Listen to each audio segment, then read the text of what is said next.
Old lady, don't even think about coming here. I don't need you. Go die of old age alone. When I read those words on my cell phone screen on the night of December 22nd, I felt as if someone had ripped the heart right out of my chest with their bare hands. I was in the kitchen of my modest little house, wrapping the gifts I had prepared with so much love to take to my son, Ethan, the next day. A jar of my homemade blackberry jam, the kind he had loved since he was a boy. A wool scarf that I spent weeks knitting, even with my fingers aching from arthritis. And a bottle of wine that I had been saving for years for a special occasion. My eyes reread the message 5, 6, 10 times. Every word was like a stab wound. But something inside me, that mother's instinct that never fails, screamed that something was terribly wrong. Ethan would never call me old lady like that. He was always affectionate, respectful. Even when he had a problem or was annoyed with me, he talked it out. He explained things. Never in his 32 years of life had he treated me with such coldness. I tried to call. The first time it went straight to voicemail, the second time too. My heart began to race, not from emotional pain, but from pure fear. Something was wrong, very wrong. I called Sarah, my daughter-in-law. The phone rang for a long time before she picked up. When I finally heard her voice, I immediately sensed that something wasn't right. "Hello, Mrs. Miller," she said, and her voice trembled in a strange way. It wasn't the cheerful, chatty Sarah I knew. It was a tense, frightened voice. "Sarah, honey, is everything okay? Ethan sent me a strange message saying not to come tomorrow." There was a pause that lasted too long. I heard heavy breathing on the other end, as if she were trying to control tears or panic. "Him? He's asleep right now, Mrs. Miller. He had a tough day at work. I think it's best if you don't come. He's very tired and—" "Sarah, what is going on?" I interrupted her, feeling fear tighten around my throat. "Where are you guys? Why does your voice sound like that?" "We're at the house. Everything is normal. It's just that." "Oh, excuse me, Mrs. Miller. It's really loud here. There's a party at the neighbor's house and—" But I didn't hear a party. What I heard, very faintly behind her voice, was music that made my blood run cold. It was that aggressive, heavy rap music, full of profanity and violence, that Ethan always hated. He would never allow that kind of music in his house. And then I heard something else. A male voice, raspy and aggressive, saying, "Turn that crap off. Tell that old bee to get lost." And the call cut off. I stood there, gripping the phone so hard my knuckles turned white. 70 years of life had taught me to trust my gut. And in that moment, every fiber of my being screamed that my son was in danger. Some neighbors passing by the window saw me looking dazed and tried to console me. "Oh, Mrs. Miller, let it go. Kids grow up and sometimes they get ungrateful. That's just life." But I didn't believe them. I couldn't believe it. The boy who cried when I hurt my arm at the butcher shop and insisted on taking care of me for a whole week. The man who promised, on his father's grave, that he would always look after me. That man wouldn't write those cruel words. I looked at the gifts on the table. I looked at my old, trembling hands. I looked at the clock on the wall, marking almost midnight, and I made a decision. If I was wrong, if Ethan really didn't want to see me, I would come home and keep my pain to myself. But if I was right, if something bad was happening to my son, I would never forgive myself for not going. I went to my bedroom and opened the drawer of the dresser where I keep my important things. Way in the back, wrapped in an old cloth, was the buck knife that belonged to my husband. It was an antique piece, with a carved wooden handle, the blade still sharp even after all these years. I took it and tucked it deep into the bottom of my purse. I am not a violent woman. I spent my entire life caring for people, healing wounds, not causing them. But that night, if someone had hurt my son, they would discover that a mother protecting her young is the most dangerous creature in this world. I put on my warmest coat, grabbed my purse, and left the gifts behind.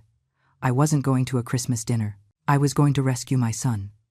But before we continue, check if you are already subscribed to the channel and write in the comments, where are you watching this video from? We love knowing how far our stories are reaching. The bus terminal was almost empty at that time of night, Just a few passengers dozing on the hard benches, waiting for buses that would leave in the early morning. I bought a ticket to Columbus, the city where Ethan lived, 2 hours away. The next bus would leave in 40 minutes. I sat in a corner clutching my purse against my chest and tried to think clearly. What could be happening? Ethan had a good life, a stable job as an engineer at a respected firm, a nice house that he and Sarah had bought 3 years ago, a marriage that seemed happy, or at least that's what I thought. But in the last few months, I noticed that something had changed. Ethan was more distant in our weekly phone calls, less talkative. When I asked him if everything was okay, he said yes, but his voice didn't have the same joy as before. Sarah also seemed different the few times we talked, more nervous, more evasive. I attributed it all to work stress, the pressures of adult life. I never imagined it could be something more serious, something dangerous. The bus finally arrived. I climbed the steps with difficulty, my old legs protesting against the rush and fatigue. I found a seat in the back and settled in by the window. The night outside was pitch black, just a few occasional lights from isolated houses flickering in the darkness as the bus moved down the highway. I closed my eyes, but I couldn't sleep. My mind wouldn't stop replaying every detail of the call with Sarah, that aggressive male voice in the background. Who was it? Why was he in my son's house? And why was Sarah so scared? I thought about her brother, Caleb. Ethan had told me, months ago, about the problems Caleb was causing.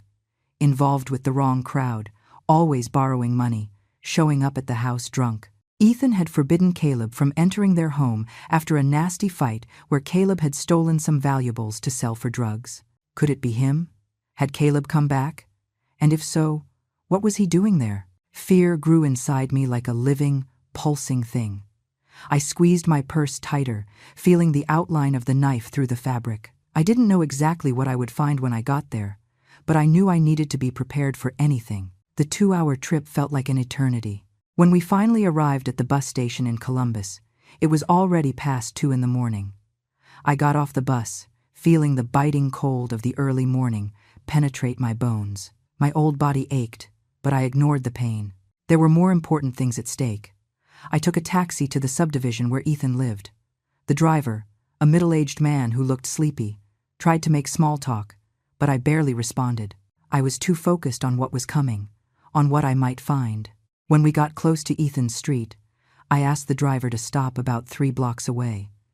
I didn't want to draw attention by arriving in a taxi right in front of the house. I paid for the ride and got out, feeling my legs tremble, but not from cold or fatigue, from pure fear and determination. I walked slowly down the silent street. It was a quiet residential area. Nice houses with well-kept lawns. Some still had Christmas lights blinking, creating a festive atmosphere that contrasted cruelly with the terror I felt in my chest. Ethan's house was in the middle of the block. When I saw it, my heart almost stopped.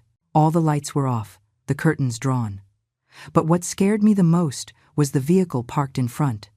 It wasn't Ethan's silver sedan. It was a black pickup truck, old and dented, with tinted windows. And there was another car behind it, equally suspicious. I hid behind a large tree on the sidewalk across the street and stood there watching. The house was completely dark and silent, too silent. The neighbor's house on one side had Christmas lights blinking cheerfully. The other had an illuminated Santa Claus decoration on the lawn. But my son's house looked dead, as if it were abandoned. But I knew it wasn't empty. Those strange cars parked there were proof of that. I waited about 15 minutes, just watching, trying to understand the situation.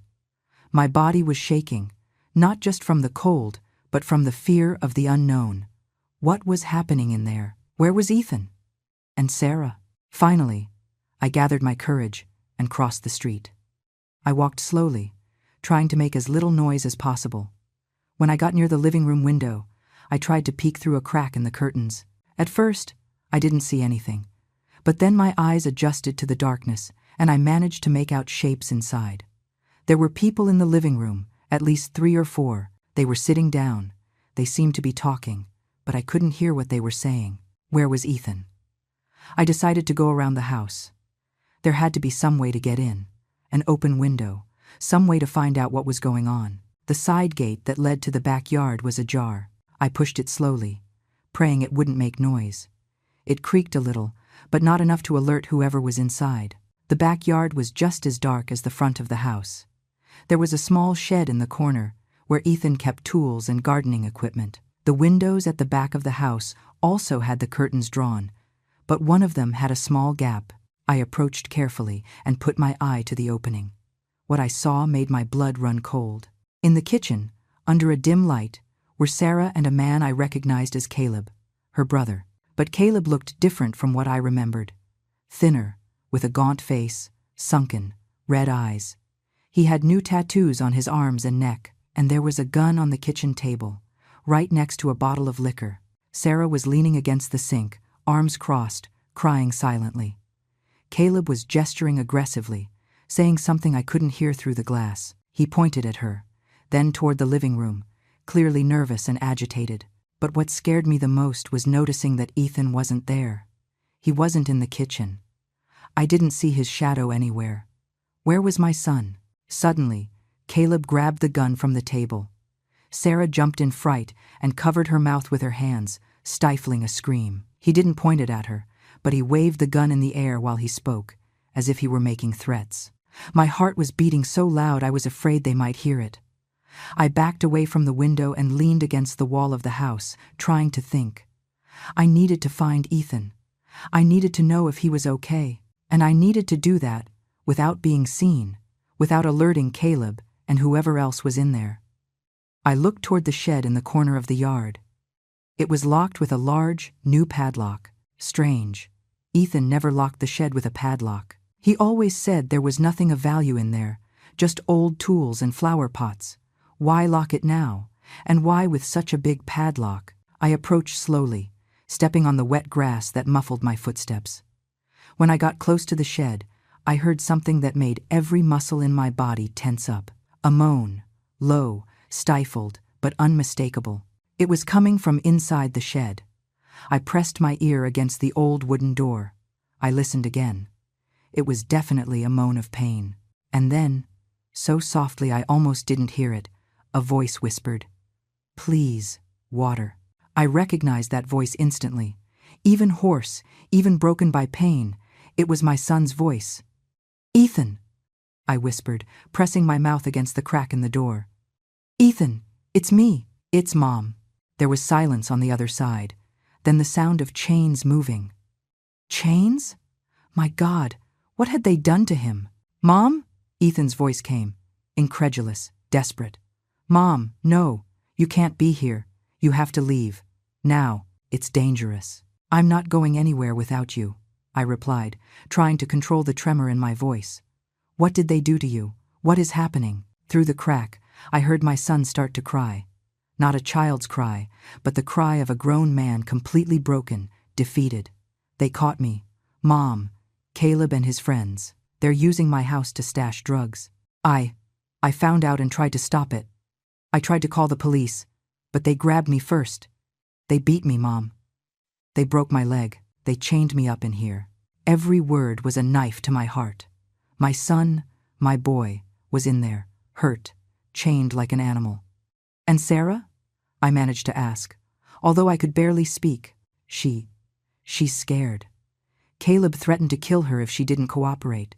He forced her to give him my unlocked phone. It was him who sent that message to you. He wanted to make sure no one came here and ruined his plans. The rage I felt in that moment was so intense it overshadowed even the fear. How dare they? How dare they do this to my son? In his own house? "Mom, please, go," Ethan begged. "They'll kill you if they find out you're here. Caleb is high, out of control. He has a gun. He already said several times he's going to kill me as soon as he finishes using the house. He says he's going to make it look like an accident. Please, Mom, save yourself." "I am not leaving you here," I replied firmly, wiping the tears streaming down my face. "I am your mother. I brought you into this world. I took care of you when you were little and sick. I taught you to walk, to talk, and I am not going to abandon you now." I looked at the padlock. It was big, heavy-duty. There was no way to open it without the key. But the shed door was old, the wood was half-rotten in some spots, and the hinges looked rusty. I looked around the yard, searching for something I could use. There was a crowbar leaning against the back wall of the house, probably used by Ethan for some repair. I grabbed it, feeling the cold weight of the metal in my old hands. I went back to the shed and inserted the tip of the crowbar between the door and the frame, right below the padlock. I wouldn't try to force the padlock itself, but rip out the rusty hinges.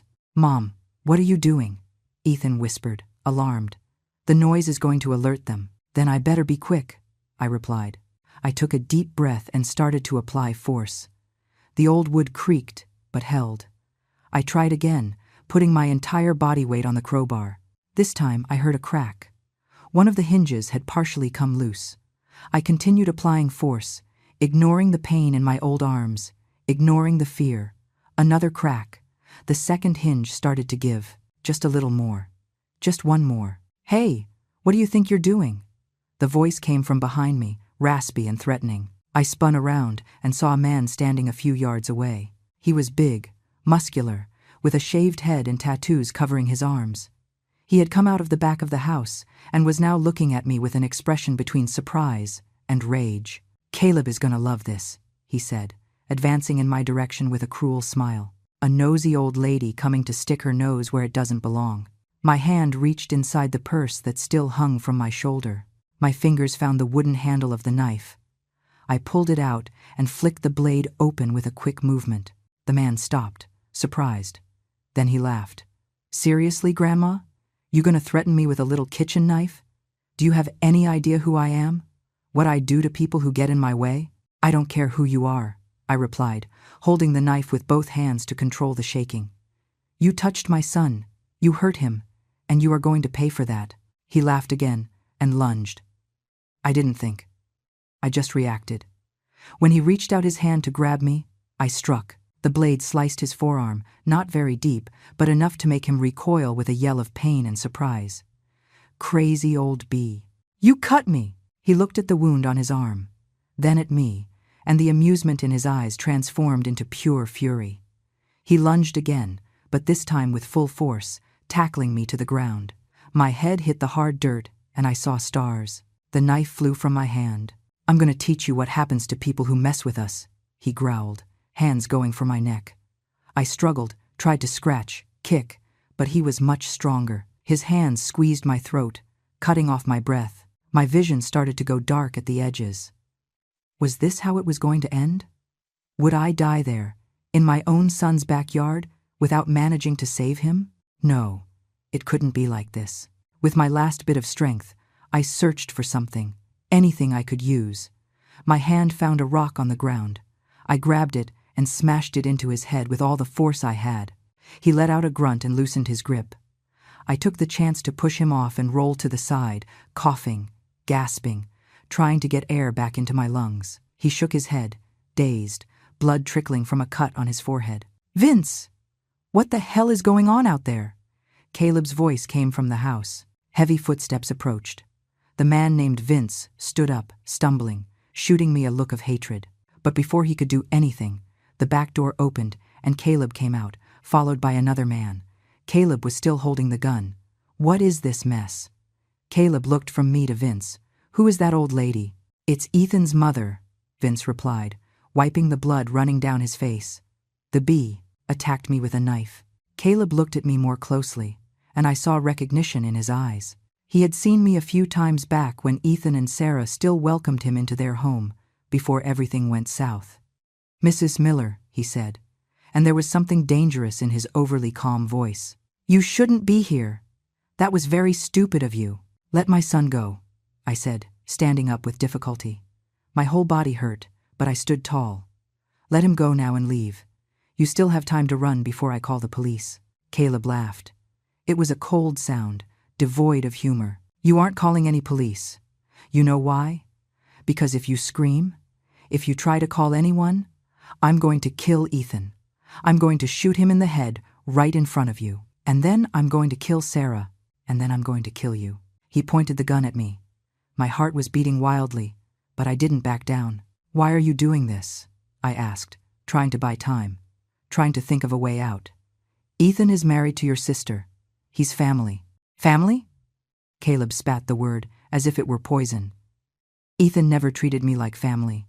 He always looked down on me, like he was better than me. With his nice house, his good job, his perfect little life, while I was out on the street, struggling, with nothing, with nobody. You chose that path, I replied. Ethan tried to help you several times. He offered to get you a job, to help you get into a rehab clinic. But you refused. You preferred the drugs. Shut your mouth, he screamed, the hand with the gun shaking. You don't know anything. You don't know what it's like. Sarah appeared in the doorway, her eyes wide when she saw me. Mrs. Miller, she whispered, and I saw tears streaming down her face. I'm so sorry. I tried to protect Ethan, but I couldn't. Caleb said he was going to kill him, going to kill me, going to kill all of us if I didn't help. I know, honey, I replied gently, even with the gun pointed at me. It's not your fault. Yes, it is, Caleb shouted. It is her fault. If she had kept her mouth shut, if she had helped me from the beginning, none of this would have happened. But no, she had to be crying, begging for me to let Ethan go, as if I was just going to release the idiot after he saw me with the merchandise. What merchandise? I asked, though I already knew the answer. Drugs, old woman. Cocaine, crack, crystal, kilos of it. My partners and I have been using your son's house as a distribution point for 3 weeks. It was perfect until that son of a bee showed up at the house at noon yesterday, when he should have been at work. Ethan had mentioned he was taking a few days off before Christmas. Caleb clearly didn't know that and was caught by surprise. He saw us unloading the product, Caleb continued, his voice full of rage. Tried to play the hero. Said he was going to call the cops. We had to teach him a lesson. Vince here broke his leg with a baseball bat. It was very entertaining to hear him scream. I felt bile rise in my throat. The image of my son being beaten, having his leg broken, made me feel a rage so intense that for a moment I forgot the fear. You are monsters, I whispered. We are survivors, Caleb corrected. And you, old lady, just became a problem. Vince, lock her in the shed with Ethan. I'm going to decide what to do with both of them after we finish packing up the product. Vince came toward me. I thought about fighting again, but I saw it was useless. There were 3 men, all stronger than me, and one of them was armed. If I fought now, I would be killed instantly, and then there would be no one to help Ethan. I let Vince grab me by the arms and drag me to the shed. He ripped off the rest of the hinges I had loosened and opened the door. The smell that came out of there made me cough. Blood, urine, sweat, fear, all mixed into a nauseating stench. Vince threw me inside and slammed the door behind him, leaving me in almost total darkness. Mom! Ethan's voice came from the darkest corner of the shed. My eyes slowly adjusted to the little light coming through the cracks in the door. And then I saw my son. He was sitting on the cold concrete floor, back leaning against the wall. A thick chain secured his right ankle to a metal hook bolted into the floor. His leg was swollen, purple, visibly broken. There was dried blood on his face. His shirt was torn and covered in dark stains. One of his eyes was so swollen he could barely open it. But when he saw me, he tried to smile. Hi, Mom. I ran to him as fast as my old legs allowed and threw myself by his side, hugging him carefully so as not to hurt him more. He rested his head on my shoulder and started to cry. Not the desperate cry of before, but a cry of relief, of not being alone anymore. My boy, I murmured, stroking his dirty, matted hair. My son, what did they do to you? It doesn't matter, he said, his voice cracking. You came. I can't believe you came. When I read that message Caleb sent from my phone, I thought you were never going to want to speak to me again. I knew it wasn't you, I replied, wiping his tears with my trembling hands. A mother always knows. Always. I looked around the small shed. There was an old table in the corner with scattered tools, a saw, a hammer, pliers. My eyes stopped on the saw. Ethan, can we cut that chain? He shook his head. I already tried. It's hardened steel. We'd need an electric saw or bolt cutters. The tools in here won't work. I picked up the hammer anyway and examined the metal hook in the floor. It was bolted into the concrete, but the concrete around it looked old, with cracks. Maybe if I hit it enough. Mom, we don't have time, Ethan said. They're going to come back, and when they do, He didn't need to finish the sentence. We both knew what Caleb planned to do. He couldn't leave living witnesses, not after everything that had happened. Then we need a plan, I said, forcing my mind to work through the fear and shock. We need to find a way to get out of here alive. How? Ethan asked, and there was desperation in his voice. There are 3 men, one of them armed. You are. Sorry, Mom. But you are 70 years old, and I can barely stand up with this leg. He was right. In a direct fight, we had no chance. But maybe we didn't need to fight head on. Maybe there was another way. Your phone? I said suddenly. Where is your phone? Caleb took it. He has it in the kitchen. Why? I thought fast. If I could get Ethan's phone, I could call the police. But for that, I would need to get out of the shed, enter the house without being seen, find the phone, and make the call before someone caught me. It was almost impossible, but it was the only chance we had. Mom, what are you thinking? Ethan knew me well enough to recognize that look on my face. I'm going to get out of here and get help, I replied, already standing up. No, Mom. They'll kill you. They're going to kill us anyway, if we stay here waiting, I argued. At least this way we have a chance. I went to the door and peeked through the crack. The yard was empty. Caleb and the others must have gone back inside the house. It was now or never.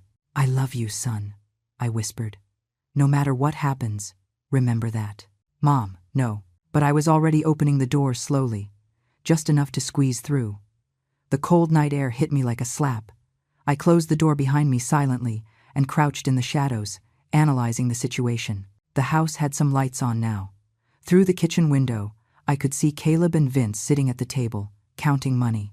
The third man wasn't in sight, probably in the living room guarding Sarah or organizing the drugs. I needed to get in without being seen.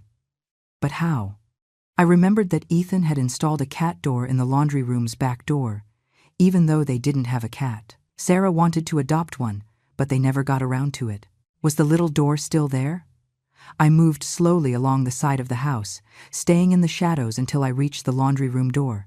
And yes, there was the little door, small, but maybe big enough for me to pass through. I had to try. I knelt on the cold ground and pushed the cat door slowly. It opened with a slight squeak that made me freeze, heart pounding. I waited, listening. No alarm sound, no one coming to investigate. I pushed my body through the narrow opening. It was difficult, my old bones protesting, my muscles screaming with the effort. I got stuck halfway for a terrible moment, but managed to wiggle and get through. I was inside. The laundry room was dark and silent. I moved like a ghost to the door that led to the hallway. Through it, I could hear voices coming from the kitchen. Finish this soon, Caleb was saying. It's already too risky if someone notices Ethan didn't show up for work after the holidays. We're going to make it look like an accident, Vince's voice replied. House fire, his body, and the old ladies burned too badly for clear identification. We'll say they were cooking something, and it all went to hell. And Sarah? She disappears, vanishes. People will think she ran away after the trauma of losing her husband and mother-in-law. No body, no crime. My blood ran cold. They had it all planned. And Sarah? Poor Sarah. She would be forced to disappear, live in fear forever, knowing what happened. Unless I stopped it. Ethan's cell phone was on the kitchen table. I could see it from there, but there were 2 men between it and me. I needed a distraction. My eyes swept the laundry room, a washing machine, dryer, cleaning products, a broom, a bucket, and a gallon of bleach. A terrible and brilliant idea sprang into my mind. I grabbed the gallon of bleach and a bottle of multi-purpose cleaner with ammonia that was under the sink.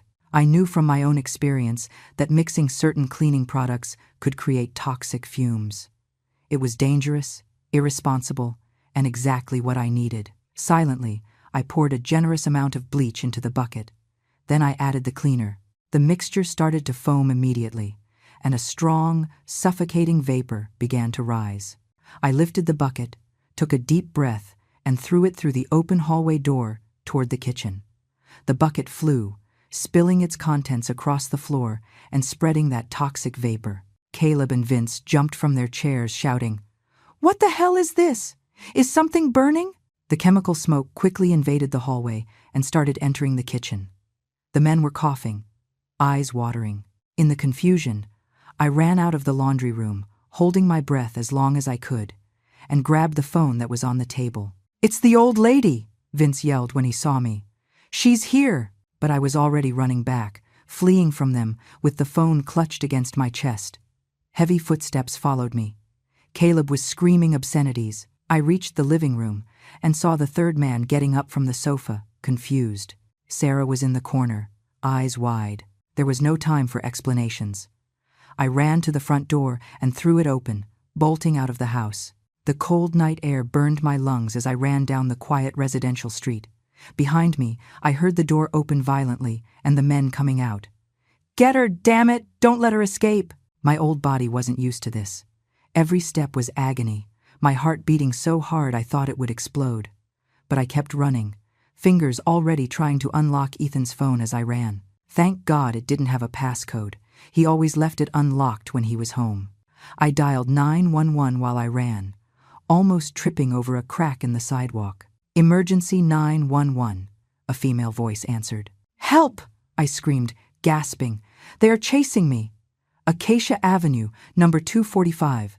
My son is kidnapped. There are drugs in the house, armed men." A gunshot rang out behind me. I heard the asphalt get hit a few feet away. I screamed and threw myself behind a parked car. "They shot at me! They are shooting!" I yelled into the phone. "Ma'am, stay calm. Units are on the way. Where are you exactly?" But I couldn't answer. Caleb and Vince were running in my direction. I got up and kept running, turning down a side street, then another. The neighborhood was a maze of residential streets I didn't know. Another shot. This time it hit a streetlight above me, shattering the glass and showering me with fragments. I turned another corner and saw a small church. The door was locked, but there was a side gate that led to a garden. I ran over there and threw myself behind a stone statue of the Virgin Mary, gasping, every muscle in my body screaming. I pressed the phone against my chest, trying to control my breathing, trying not to make a sound. Heavy footsteps approached. I heard Caleb and Vince's voices arguing. "Did you see where she went? She has to be around here somewhere. The old lady couldn't have gone far. We have to find her before the cops get here. If she talked to them, they must be on their way. Then let's find that bee fast and end this." I stayed completely still, hidden behind the statue, praying silently that they wouldn't find me. My whole body was shaking, not from cold, but from pure terror. I had a phone. I had called the police, but I didn't know how long they would take to arrive. And if they didn't arrive in time? The footsteps got closer. Caleb and Vince were searching the church garden. I saw the shadow of one of them pass along the wall near where I was hiding. "Look here," Vince said, and my heart almost stopped. "Footprints in the wet grass? They lead over that way?" They were tracking me. In a matter of seconds, they would find me.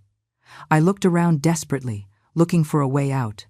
A weapon, anything. My eyes landed on a piece of wood on the ground, part of a broken bench. It wasn't much, but it was better than nothing. I grabbed the wood and waited. If they were going to find me anyway, at least I wasn't going to make it easy for them. The shadow on the wall grew larger. Someone was coming.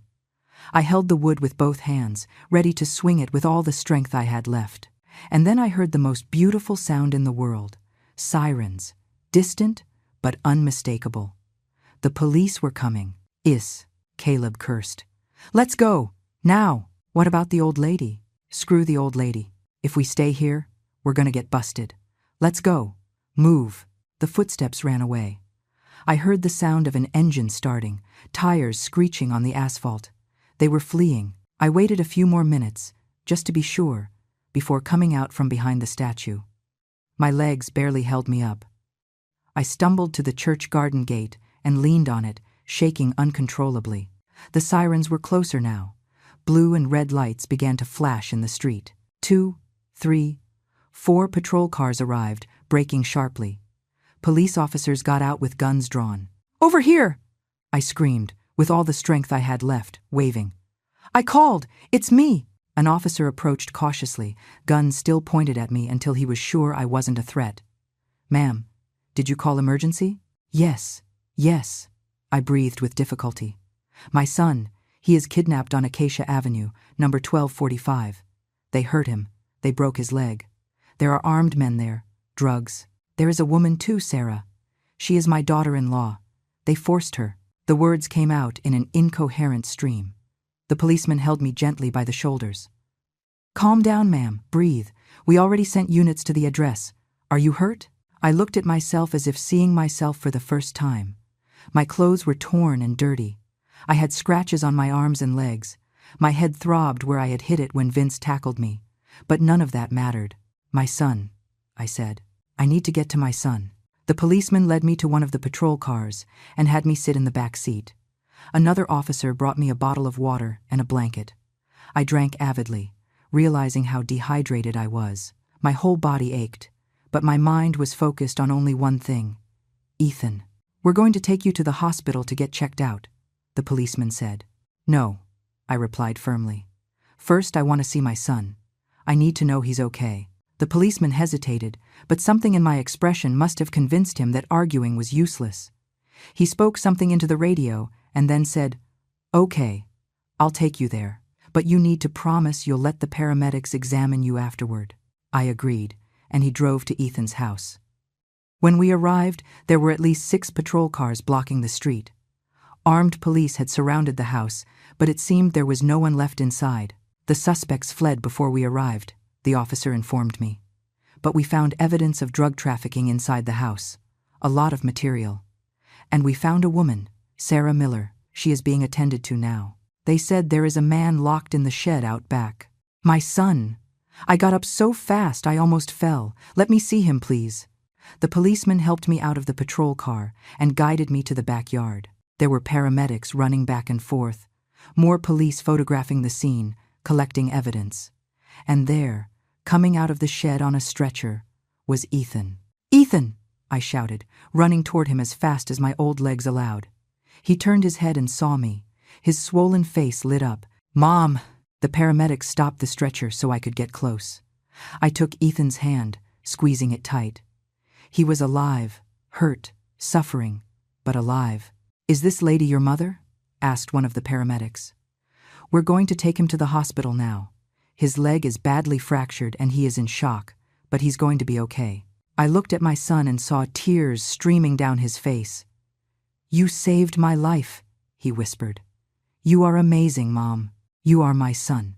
I replied simply. I will always protect you, always. They took him to the ambulance. I went with him, holding his hand the entire way to the hospital. Sarah was there too, on another stretcher, in shock but physically unharmed.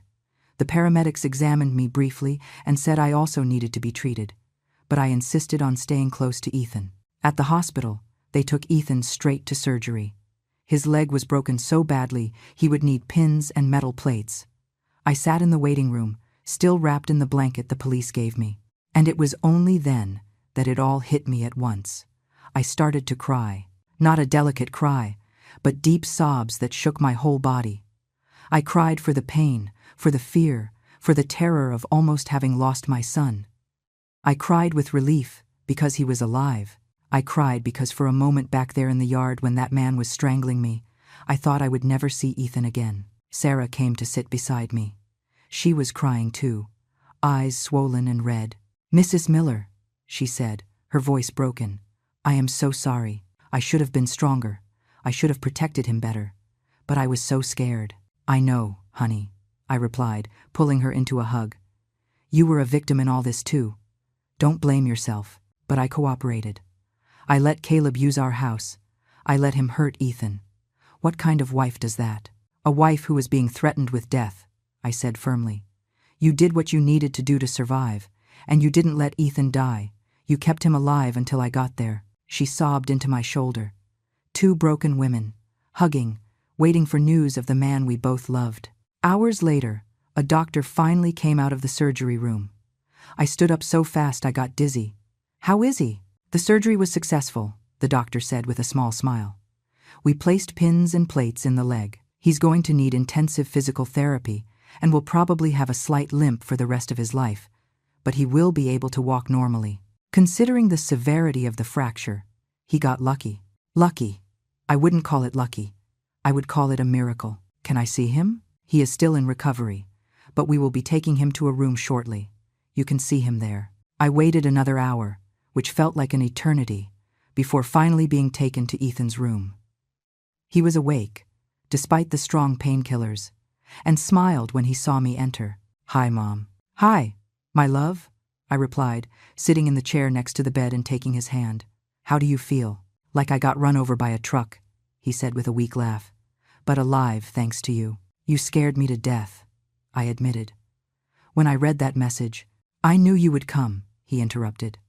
"Even when Caleb said he was sure you wouldn't come, that you were going to believe the message, I knew you are too smart to fall for that, and that you love me too much to abandon me."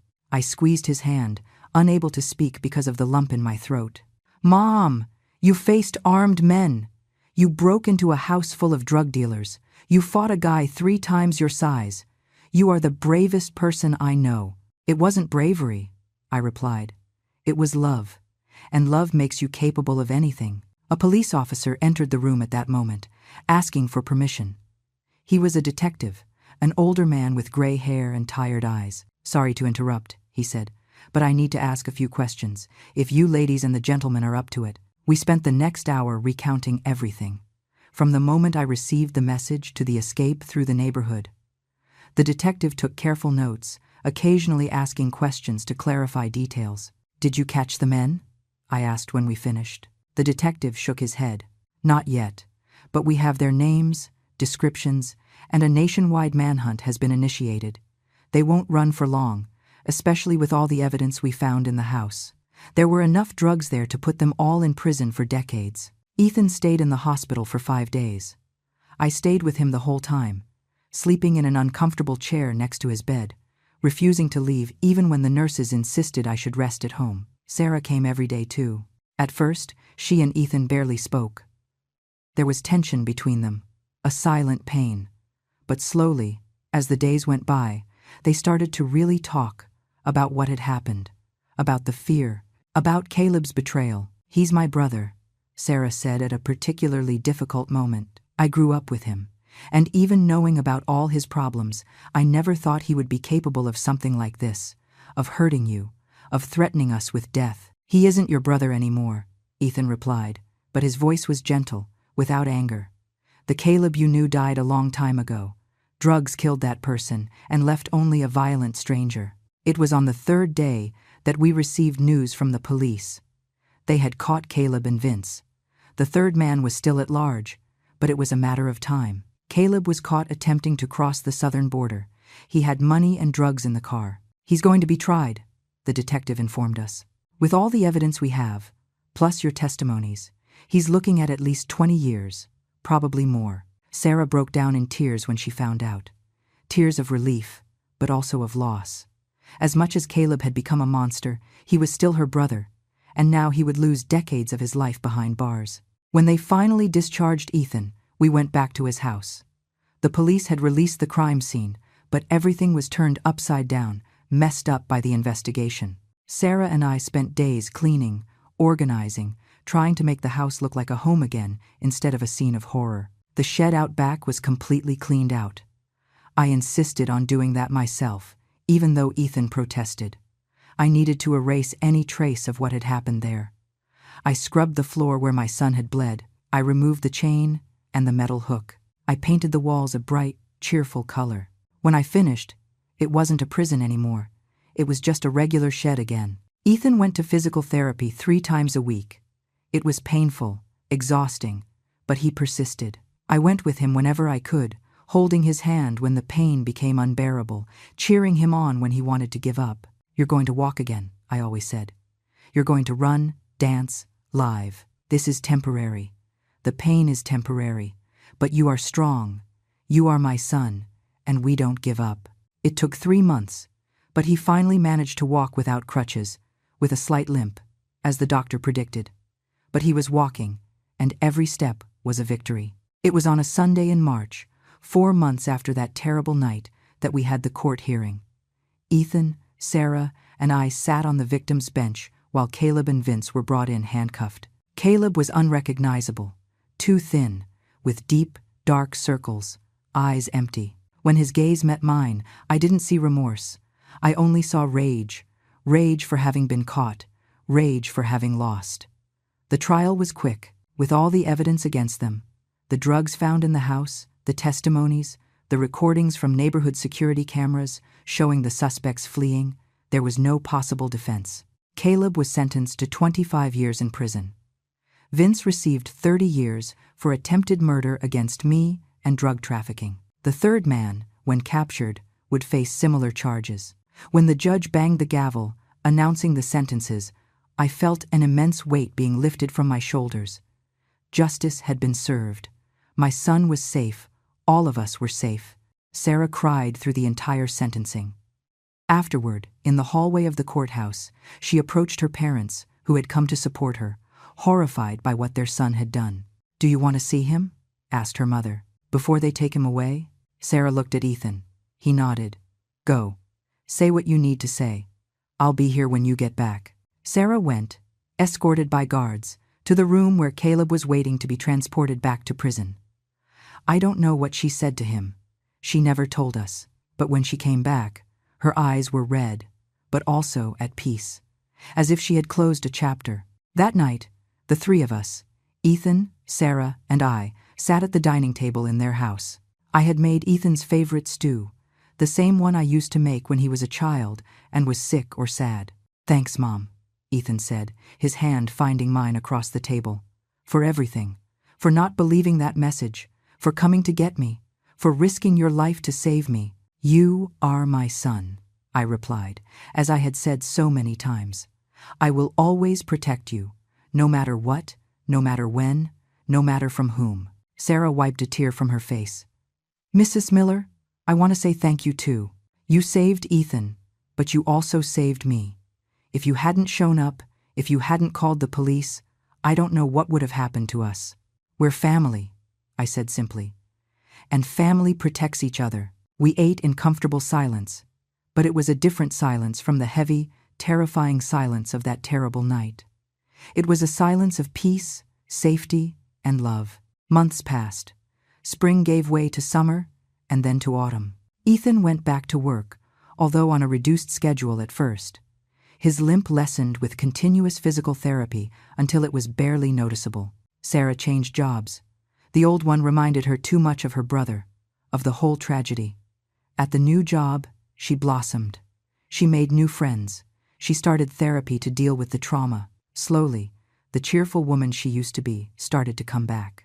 I went back to my little house, but I visited Ethan and Sarah every week. Sometimes I stayed the whole weekend. We cooked together, watched movies, simply lived. We appreciated every peaceful moment after having been so close to losing them. It was in December, almost a year after that horrible night, that Ethan called me. "Mom, this year Christmas is going to be different," he said. "This year, we're going to do it right. You're coming here on Christmas Eve and staying with us until after New Year's. No excuses. But don't you two want privacy? Mom, you are part of our family. You always were. And this year we have a lot to celebrate. We have being alive, being together, being safe. So, on Christmas Eve, I went to their house. This time I didn't just bring simple gifts. I brought my heart full of gratitude. The house was beautifully decorated. Christmas lights twinkled in the windows. A huge tree occupied the corner of the living room, covered in ornaments and memories. Music was playing, not violent rap, but soft and joyful carols. We ate turkey breast that Ethan and Sarah cooked together. We laughed, told stories, toasted with cheap but delicious wine. And when midnight came, we hugged. "Merry Christmas, Mom," Ethan said, hugging me tight. "I love you so much. I love you too, my son. I will always love you." I looked around the room. The lit tree, the gifts underneath it, the smiling faces of the people I loved, and felt my heart overflow. A year ago, around this same time, I had received a message that changed everything. A cruel, false message, but one that ended up leading me to save my son. And now, a year later, we were here. Scars, yes, trauma, for sure, but alive, together, a family. People say a mother's instinct is the most powerful force in the world. And after everything I went through, I believe that completely. Because a mother's love knows no limits, knows no fear. When your child needs you, you find strength you didn't even know you had. You face armed men, break into houses, fight against the impossible, and you do all that without thinking twice, because there is no choice. Protecting your child isn't a conscious decision. It is an instinct as basic as breathing. That Christmas night, as we sat together in the living room, I looked at Ethan, my son, my miracle, and thought of all the mothers out there, mothers facing their own demons to protect their children, mothers fighting silent battles that no one sees, mothers who never give up, no matter how hard it gets. And I thought, if you ever feel that instinct saying something is wrong with your child, believe it. Don't ignore it. Don't let fear or doubt paralyze you. Because a mother always knows, and sometimes that instinct is the only thing standing between your child and disaster. Ethan squeezed my hand, bringing me back to the present moment. What are you thinking about, Mom? About how lucky I am, I replied honestly. To have you, to have survived, to be here, in this moment. He smiled. That smile I had known since he was a baby. Luck has nothing to do with it. You saved me. You are a hero, Mom. I'm not a hero, I corrected. I'm just a mother doing what any mother would do, protecting her child. And it was true. I didn't do anything extraordinary. I just did what my heart commanded, what my love for Ethan demanded, and I would do it all again, without hesitation, if necessary. Because that's the thing about being a mother. You never really stop being a mother, no matter how old your child is, no matter how independent they are. When they need you, you are there, always. And that cruel message I received a year ago, old lady, don't even think about coming here. I don't need you, ended up proving exactly the opposite. My son needed me more than ever, and I showed up. I fought. I won. Because that is what mothers do. We show up. Always.